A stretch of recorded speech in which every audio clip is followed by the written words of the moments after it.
Salam sejahtera buat kita semua, Bapak Mama, saudara-saudari yang dikasihi Kristus. Hari ini tema renungan kita yaitu mewartakan tahun rahmat Tuhan. Mewartakan tahun rahmat Tuhan. Saudara-saudaraku, 2 kali Israel mengalami pembuangan.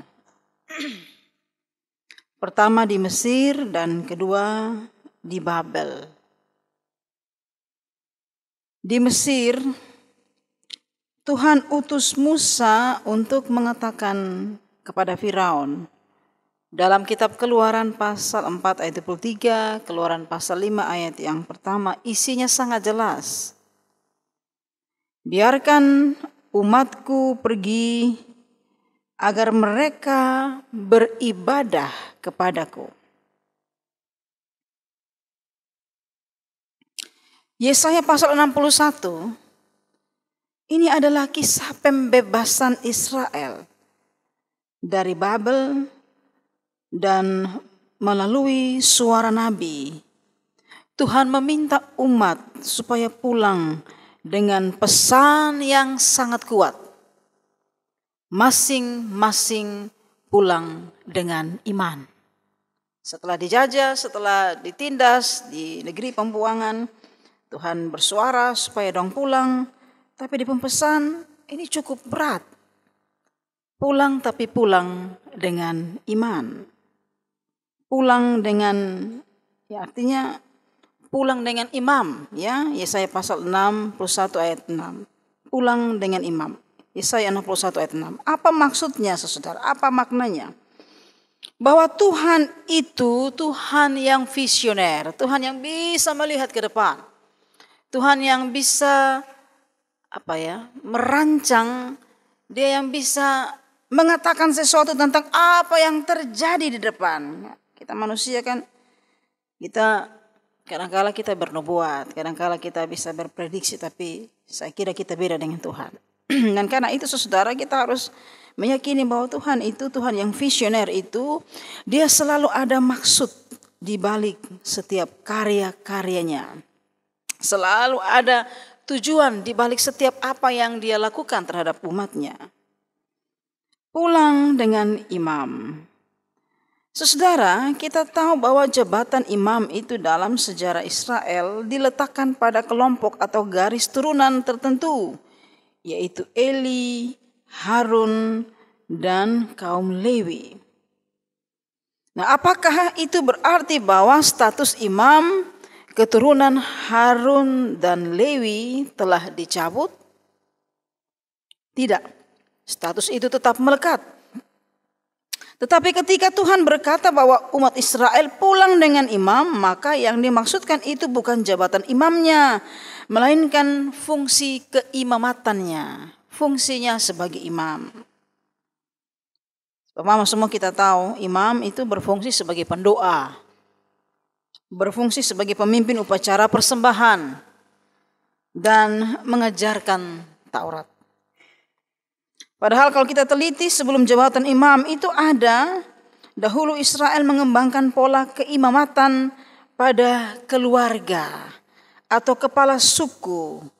Mereka berdiri mewakili keluarga dalam doa dan persembahan. Kejadian pasal 2 ayat 23, ayat 31, pasal 54 dan ayat 54 dan seterusnya. Hakim-hakim pasal 18 ayat 30. Jadi fungsi imam itu juga bukan hanya imam itu sendiri ya, tetapi fungsi imam itu sebenarnya juga ada pada keluarga-keluarga, kepala keluarga, ya toh. Jadi kalau Bapak Mama semua sebagai kepala keluarga, minta maaf yang laki-laki tahu, misalnya dalam tradisi kita mengenal itu toh, dalam budaya patriarkal. Saudara harus mempunyai fungsi untuk sebagai pemimpin doa. Saudara harus punya fungsi sebagai yang membaca Taurat, membaca firman. Saudara harus punya fungsi untuk berdiri di depan altar Tuhan dan mendoakan keluargamu dan seterusnya. Nah, fungsi ini ternyata tidak gampang Bapak Mama semua ya. Nah, karena itu kalau misalnya ada kepala keluarga, ada suami-suami yang pemalas pergi gereja, ada suami yang pergi berdoa, saya sudah tahu. Nah, ini di fungsi imam. son ada. Nah, kebanyakan minta maaf, ini mungkin bisa salah, bisa keliru. Kebanyakan ibu-ibu yang menjalankan fungsi imam. Karena itu dong rajin ibadah di rumah tangga. Kalau di gereja potong hitung jiwa perempuan yang paling banyak. Nah, begitu. Jadi ini awas, hati-hati. Ukuran-ukuran keimaman ini bisa berpindah pada yang lain. Tapi saya kira semua orang menjalankan fungsi imam. Hanya memang Alkitab menekankan secara khusus itu laki-laki. Memimpin doa, memimpin persembahan, upacara persembahan dan seterusnya. Nah, saudara, dengan pengutusan menjadi imam, maka Tuhan hendak mengikat Israel untuk tidak hanya bergembira karena pembebasan, senang saja, euforia, oh sudah bebas, oh sudah terlepas dari ikatan, oh sudah tidak lagi diperhamba, tidak lagi diperbudak. Tuhan hendak mengikat Israel untuk tidak hanya bergembira karena pembebasan, tapi bertanya apa yang harus mereka lakukan setelah pembebasan. Setelah bosan bebas, setelah bosan tidak lagi ditindas, bosan bikin apa? Kan begitu, itu kan pertanyaan penting. Setelah lu keluar penjara, setelah lu dihukum, habis keluar penjara lu bikin apa? Kan itu soal. Membaca ayat 1 sampai 4 dalam Yesaya 61, maka kita sekarang mengerti bahwa diutus sebagai imam itu berarti semua orang diurapi agar mereka menghidupkan semangat tahun Yobel. Mama semua tahu tahun Yobel. Tahun Yobel itu disebutkan sebagai tahun rahmat Tuhan, tahun pembebasan. Setelah ditindas, mereka dianugerahkan tahun Yobel, tahun rahmat Tuhan, tahun pembebasan. Nah, Yobel itu kan hitungannya dari dasar 7 minggu Sabat dan 7 minggu istirahat. Jadi 7 kali 7 sama dengan 49. Dibulatkan menjadi 50. Nah, itu adalah tahun Yobel, di mana tanah yang telah dibeli atau dikuasai dikembalikan kepada pemiliknya. Budak-budak diberikan kemerdekaan, hutang-hutang dihapus. Jadi, gagasan dibalik menjadi imam adalah orang Israel pulang, tapi dia tidak boleh jadi penindas, dia tidak boleh jadi pemeras, dia menempatkan kesetaraan terhadap manusia dan menunjukkan cinta kasih Allah bagi sesama. Setelah dia keluar penjara, setelah orang yang di penjara keluar, dia harus menyampaikan tahun rahmat Tuhan itu. Dia berdamai dengan orang lain, dia menyebarkan cinta kasih di mana dia tinggal dan hidup. Dia hidup menjadi lebih baik. Karena ketika di penjara pasti tentu dia dapat pelajaran banyak kan. Paling kurang dia belajar untuk dia tidak lagi melakukan kesalahan yang sama dan dia tidak masuk penjara lagi. Dia harus ada sebuah perubahan hidup yang konkret. Dulu dia pembunuh, sekarang tidak lagi. Dulu dia koruptor, ya kalau bisa tidak lagi. Kalau bisa bahkan tahun Yobel ini kalau lu korupsi orang penguang, karena lu sudah dapat tahun rahmat Tuhan, maka pulang lu harus lunasi semua lu pengutang-utang yang lu pernah hutang itu, yang pernah lu korupsi itu harus dikembalikan. Begitu. Israel pulang dan tidak boleh jadi penindas lagi, tidak boleh melakukan kekerasan lagi, tidak boleh memeras orang lagi. Harus ada kesetaraan yang baik di antara sesama manusia dan menunjukkan cinta kasih Allah bagi sesama. Nah, ini soal besar dalam kehidupan kita. Saudara, roh Tuhan ada padaku. Beritakan kabar baik kepada orang sengsara. Rawatlah orang yang remuk hati. Sampaikan pembebasan kepada orang tawanan. Dan hiburlah orang yang berduka. Ini pesan yang tidak gampang. Kelihatan enak, kelihatan ya. Tapi saudara mengampuni musuh itu susah ya Bapak semua. Amin. Mengampuni musuh itu susah kok, soalnya Bapak semua. Susah kok? Susah ya? Siapa di sini yang masih musuh orang? Siapa di sini yang masih membenci orang? Bahkan yang sementara merancang kejahatan kepada orang lain. Siapa yang masih hatinya masih terluka dan susah untuk disembuhkan? Siapa yang selalu bilang kepada saudaranya, sumpah 7 turunan? Siapa yang dia bilang kepada dia punya orang tua, hei, bapak dan mama apa begini kok hidup beranak amis potong, hidup susah setengah mati, lebih baik potong pilih orang tua lain. Siapakah yang siapakah yang merasa diri hebat dan selalu merasa berarti dan kemudian orang lain tidak ada arti apa-apanya? Siapa yang rasa begitu ya? Siapa yang selalu pukul dada di gereja bahwa dia paling orang hebat? Siapa yang dalam keluarga dia juga rasa bahwa dia paling hebat? Siapa yang dalam sebuah persekutuan itu selalu merasa diri berarti? Ya, artinya bahwa kita pasti memberi yang terbaik kepada Bapak semua. Tapi kadang-kala ada keegoisan. Kadang-kala kita tidak sadar bahwa sikap dan tindakan kita itu melukai orang lain, bahkan merendahkan orang lain. Nah, saudara, kalau ada orang yang bersikap seperti itu tanda-tanda orang yang belum memahami arti tahun rahmat Tuhan, tahun Yobel dalam hidupnya. Nah, saudara, ketika membaca bagian ini saya melihat Tuhan itu sebagai Tuhan yang menyembuhkan. Amin. Kau Bapak Mama semua kalau saya bilang begitu. Tuhan itu penyembuh ya saudara. Tuhan itu menyembuhkan. Hebat ya. Ketika dia dia kasih pelajaran bangsa Israel, tapi dia juga memberikan kelepasan, memberikan kebebasan, menyampaikan tahun rahmat Tuhan itu.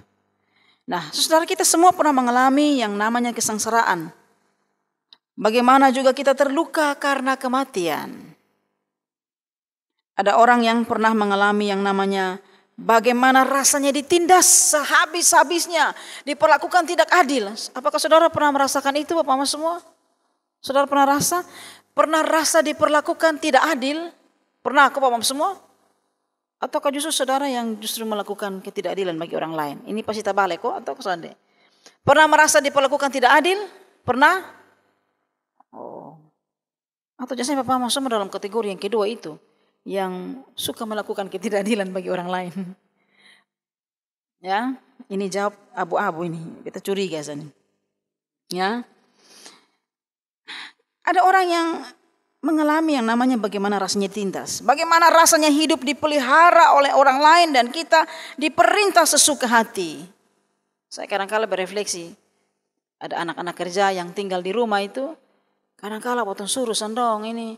Dari pagi sampai malam soal istirahat layani potong kebutuhan semua. Sama kayak potong bayar dong terlalu banyak apa juga. Dong bayar mangkali 500.000 1 bulan. Dong pompa renta ini dari cuci piring, cuci pakaian, sikat gigi, setrika baju, kesemakan anak, pel, sapu. Pokoknya semua. Saya pikir-pikir ini orang dapat gaji, orang pikir-pikir wah ini penindasan ini mah. Betul. Seperti penindasan. Bukan seperti memang itu penindasan. Bagaimana rasanya hidup dipelihara oleh orang lain dan kita diperintah sesuka hati. Saudara lihat kalau misalnya pengalaman sahabat-sahabat kita para TKI itu, ya banyak yang harus mengalami kekerasan, yang kasih gaji karena dipikir dia kasih gaji dia sesuka hati, dia pukul, dia cambuk, dia melukai, dia menyayat, bahkan sampai tempel setrika panas-panas. Dong siksa dia, dong aduh ngeri karena kalau saya pernah lihat itu video-video dan sampai akhirnya mati, dibawa pulang dari tanah rantau sana kembali ke tanah asalnya ini dalam kondisi tak berdaya, dalam kondisi sudah mati. Sudah membayangkan itu atau tidak? Sesama manusia ada yang ditindas. Sebagai manusia kita bisa saja mengalami trauma psikologis. Saudara, jangan main-main dengan trauma psikologis. Ini bahaya. Ada orang yang karena dikhianati cintanya, ia memilih untuk membenci laki-laki atau perempuan. Ada suami yang diperlakukan tidak adil oleh istrinya, maka dia mengalami trauma, dia cerai habis, dia suka lihat perempuan pemuka.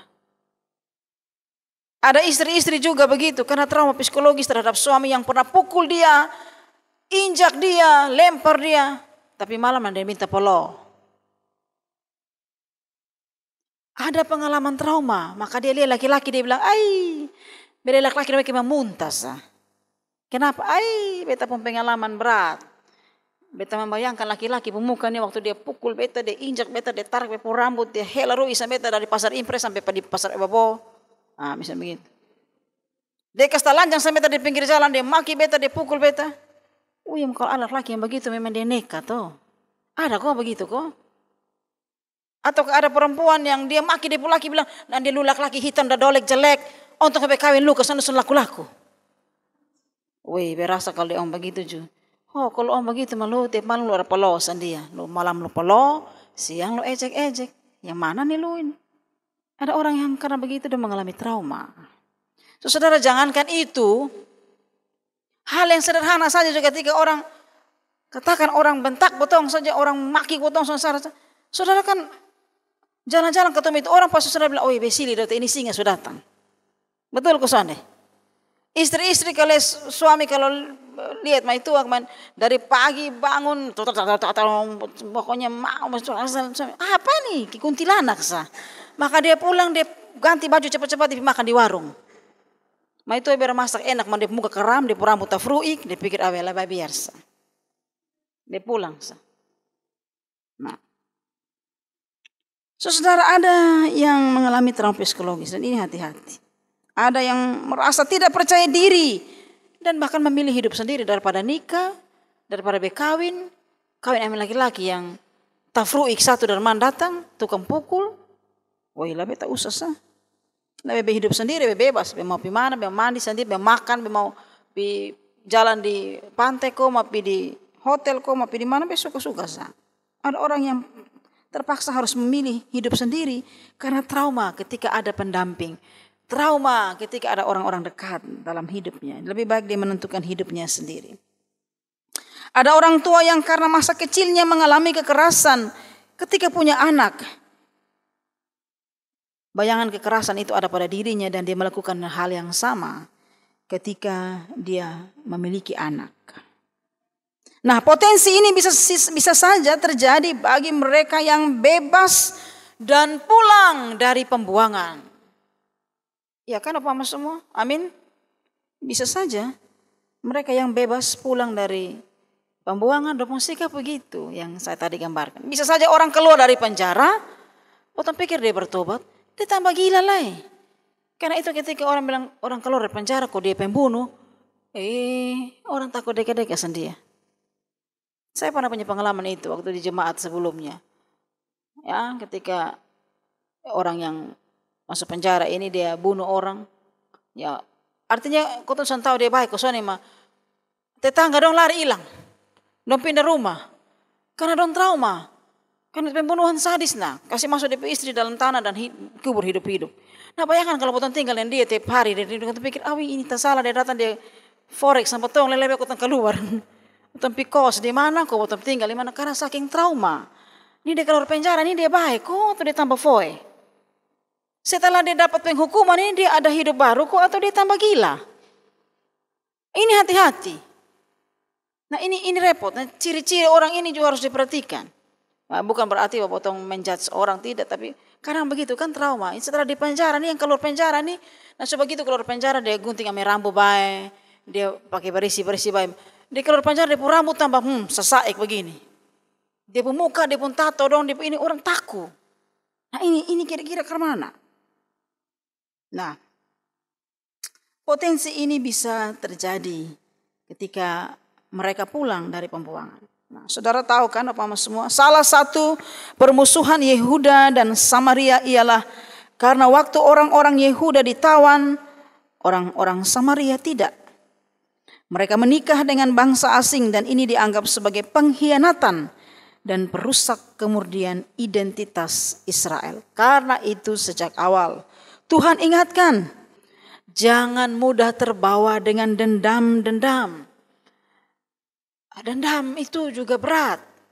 Secara psikologis itu akan mempengaruhi kita pun kesehatan tubuh kan, Bapak semua. Coba kalau satu hari saudara darah tinggi terus, artinya saudara marah terus, habis marah saudara bertensi, su pasti. Kalau saudara darah tinggi berarti di otak sus kopeng. Coba, bisa marah-marah. Paling kurang orang akan bilang, janda kesan dia ini orang gila. Paling kurang itu. Tapi secara psikologi, oke secara psikologi. Tapi secara kesehatan, saudara bisa mengalami gangguan mental, gangguan jiwa. Karena itu saya kadang-kala kalau di rumah, Pak Pendeta kalau saya pulang kerja, pulang melayani, pulang kok di rumah itu kutong mulai lihat ini rumah ini siram, ini anak belum mandi, belum makan. Wih, botong dari muka pintu tuh, botong bilang, kenapa kau begini, belum mandi, kau belum makan. Pak Pendeta bilang, perempuan tua, diam-diam sudah.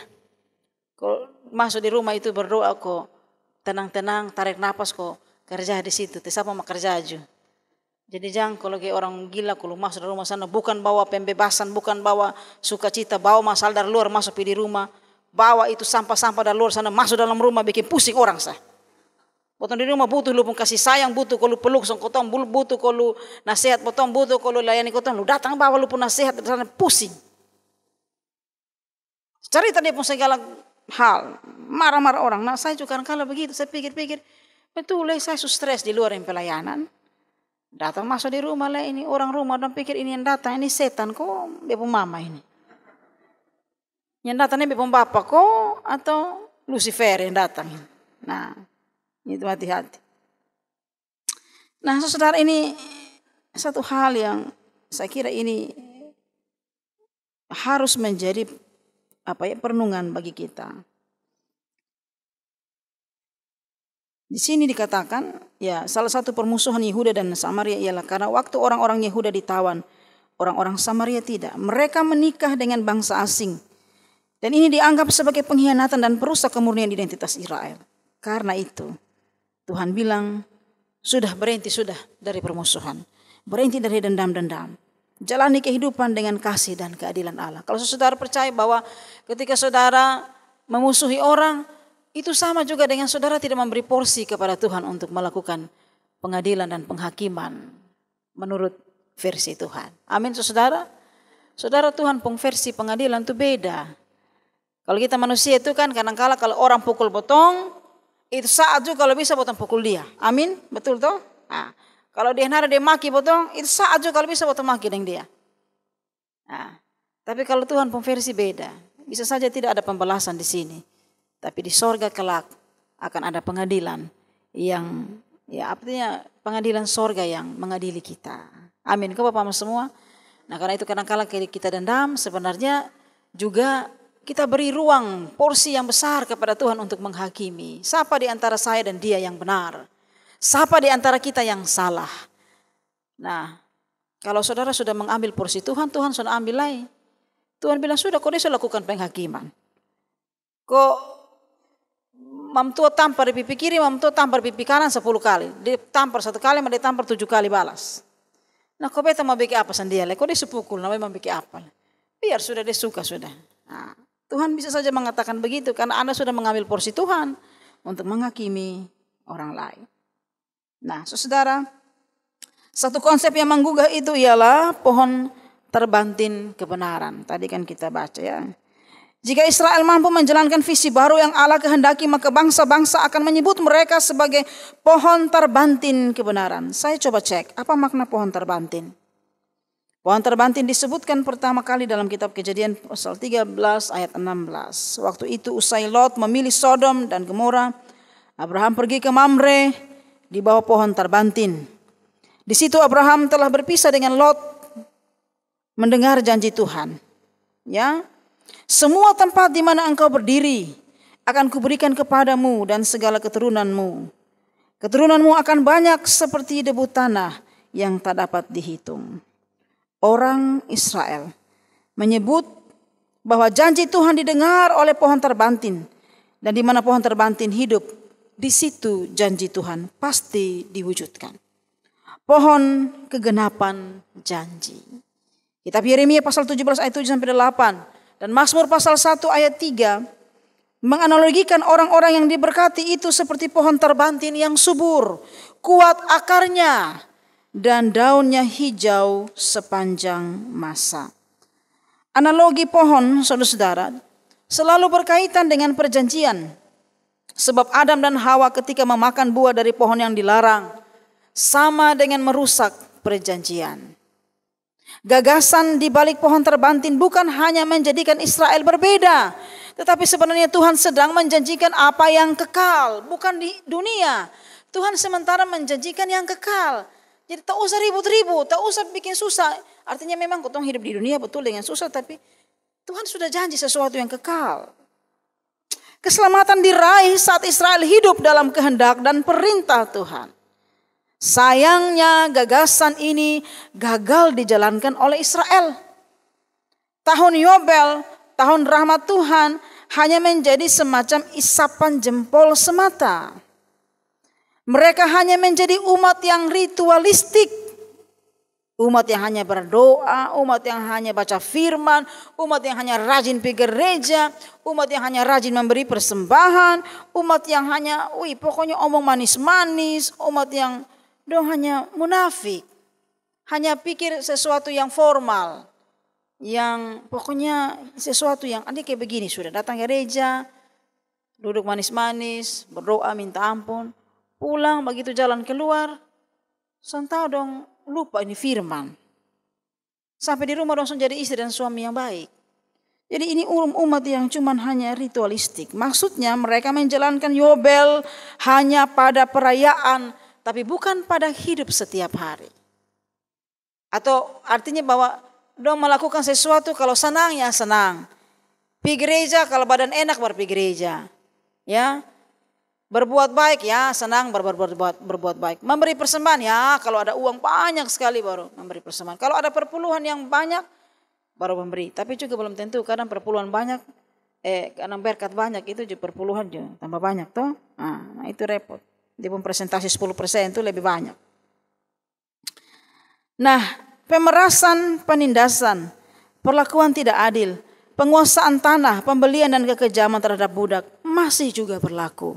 Hutang-hutang bukannya diturunkan, malah bunganya mencekik dan rakyat makin susah.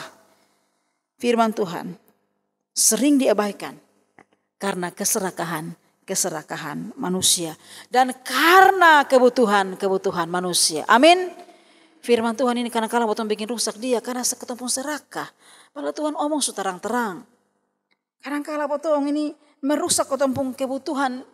Jadi kadang-kadang potong ini kadang-kadang uang son cukup, maka kalau mulai masuk mall itu mata dong balalas, beli ini, beli itu. Kau bilang ada diskon putar balik kosong. Pulang hutang takor, pulang baru potong pikir, aduh, ini uang su habis, pipa gaya sa. Jadi dong lebih pada kebutuhan daripada keinginan daripada kebutuhan. Beli sesuka-suka, ya.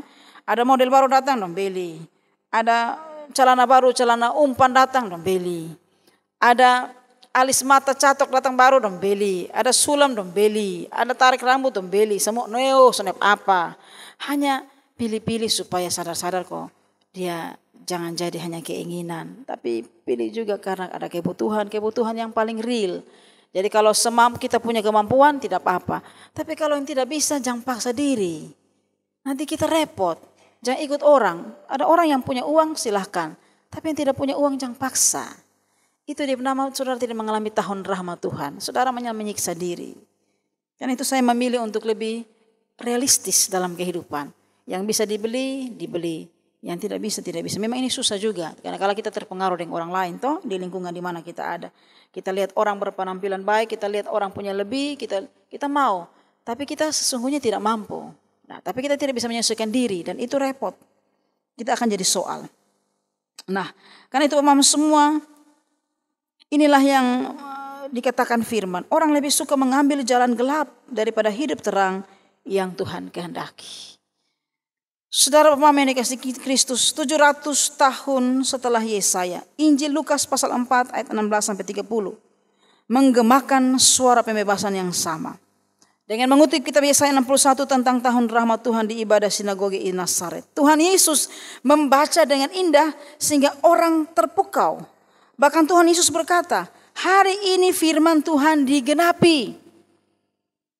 Pengakuan ini mengejutkan meski umat ada yang terpukau, namun banyak yang tidak suka mendengarkan pengakuan Yesus.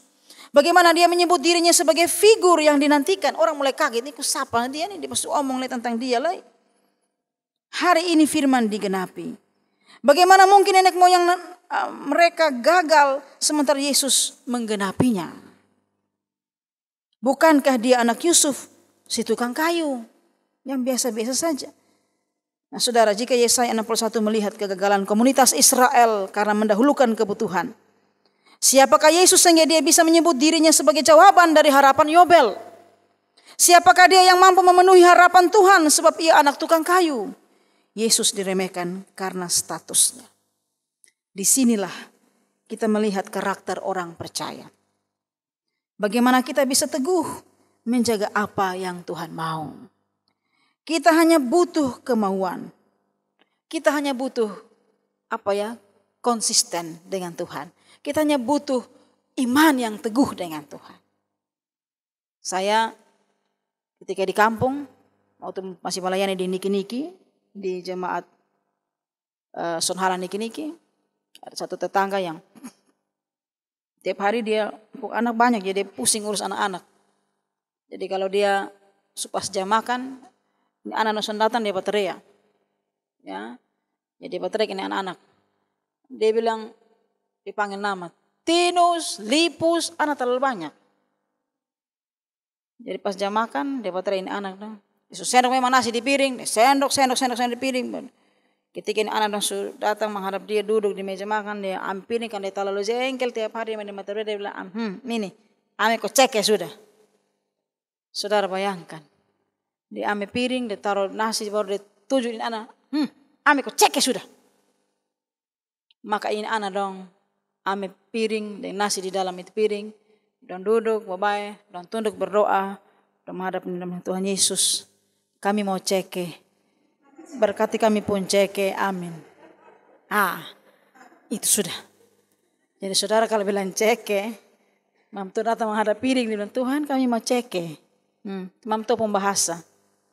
Itu bahasa seorang ibu. Soalnya konsisten dengan firman. Kemarin dia pergi gereja, dengar firman, pengakuan dosa, dia menangis makra reuk.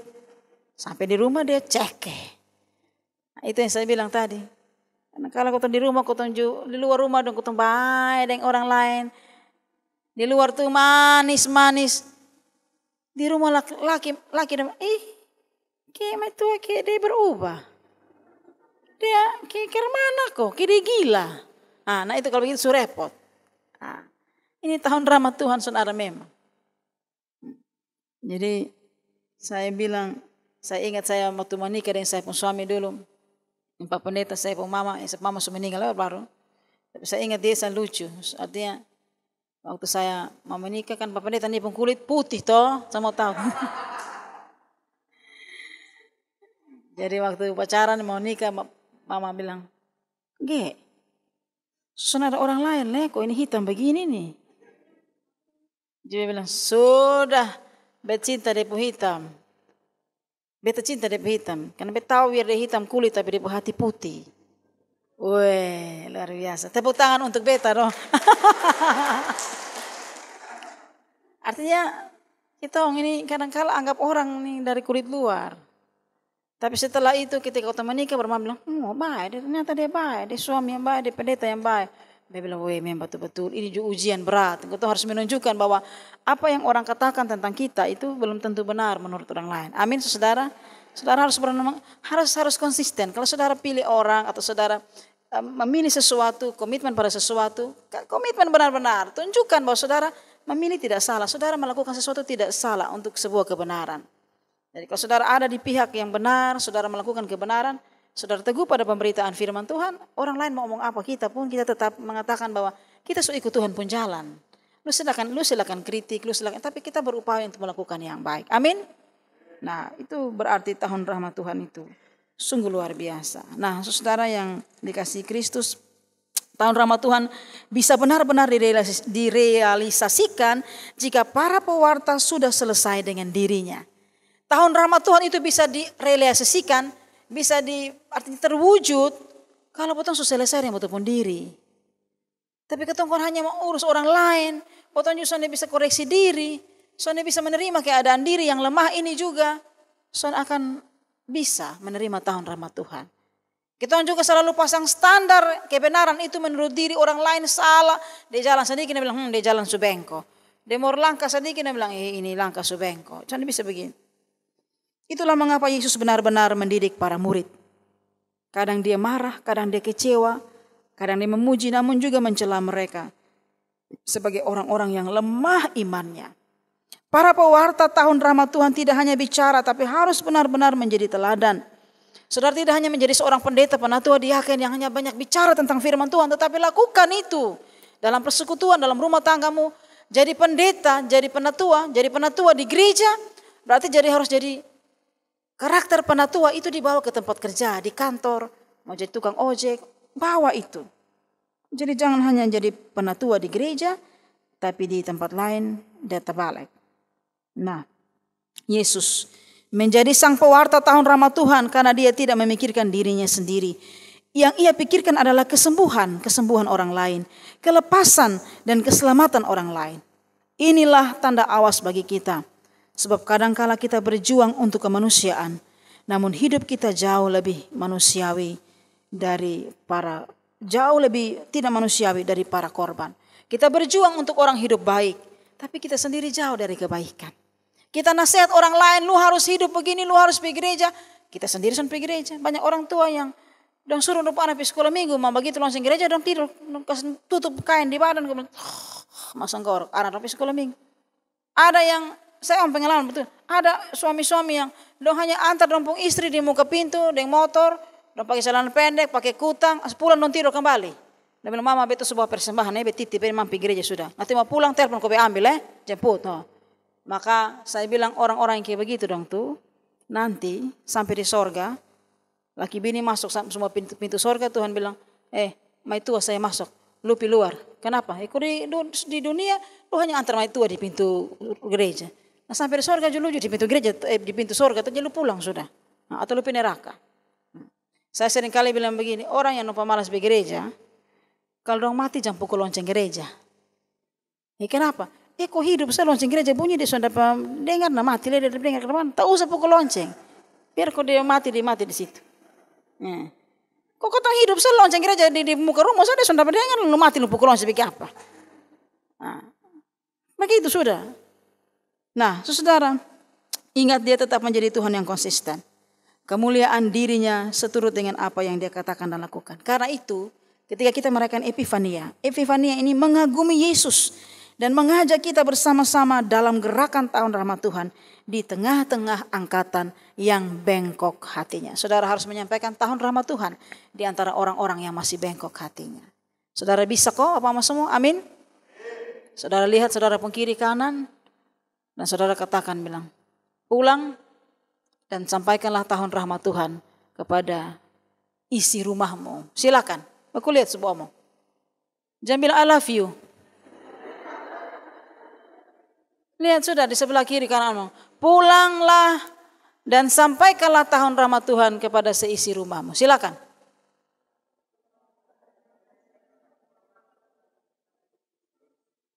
Atau pulanglah dan jangan lagi berbuat dosa. Nah, begitu. Itu lebih konkret. Pulanglah dan jangan berbuat dosa.